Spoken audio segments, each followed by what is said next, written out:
Kamu tahu mengapa saya percaya 100% bahwa semua rezeki yang kita dapat itu adalah dari dan untuk keluarga karyawan kita. Karena memang seleksi ketat sudah saya lakukan jauh-jauh hari. Tim kita adalah tim pilihan. Kamu tahu itu ya, Mardigu. Ini adalah dialog saya dengan sang babe, bapak angkat saya berlanjut. Gak ada orang yang perilakunya buruk di perusahaan kita. Demikian dia menjelaskan cukup panjang. Sekarang saya tanya ke kamu. Begini ya, ada 4 hal dalam organisasi itu. Dan apa yang kamu harus lakukan terhadap SDM tersebut. Pertanyaan pertama, kalau ada orang attitude-nya baik dan produktivitasnya baik, kamu apakan? Saya jawab, mungkin saya promosikan, mungkin saya akan naikkan jabatan. Saya lanjut ya. Yang kedua nih, kalau attitude-nya baik tapi produktivitasnya buruk atau rendah, kamu apakan dia? Saya motivasi, saya coach, atau mutasi? Demikian saya mencoba menjawab sebisanya. Kemudian dia lanjut lagi. Sekarang bagaimana kalau attitude-nya buruk tapi produktivitasnya bagus? Kamu apakan orang itu? Saya jawab, mungkin saya training, saya kasih team building.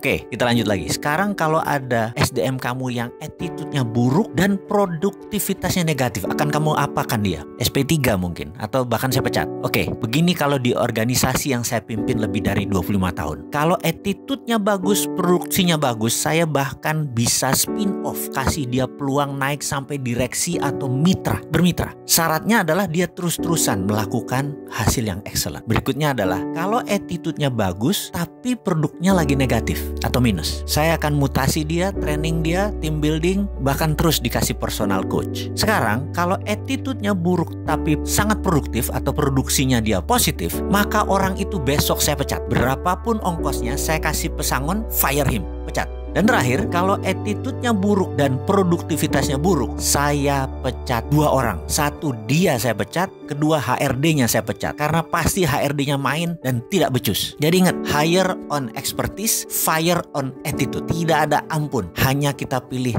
attitude yang terbaik. Jadi di organisasi kita Mardigu, semua orang attitude-nya baik, titik. Yang nggak baik semua udah keluar. Jadi kalau belum ada rezeki, kita harus bertahan. Karena pasti ada cara untuk kita keluar dari masalah tersebut. Karena semuanya orang baik. Tuhan itu baik dan sangat baik. Dan tahu kapan rezeki itu diturunkan selama semuanya benar. Yaitu attitude-nya benar. Kalimatnya membuat saya terdiam. Hanya melanjutkan makan siang sambil berpikir. Dan saya teringat 6 bulan setelah peristiwa kami berdiskusi ini, perusahaan menandatangani sebuah kontrak senilai 12 digit dari PLN. Dan sampai sekarang proyek itu berjalan dengan baik. Bagi saya, itu adalah rumus berbisnis dengan orang baik. Pasti hasilnya baik. Dan orang baik hanya nyaman dengan orang baik. Atau dalam bahasa Inggrisnya, a bird at the same feather flocking together. Burung dengan bulu yang sama nongkrong di tempat yang sama. Alhamdulillah.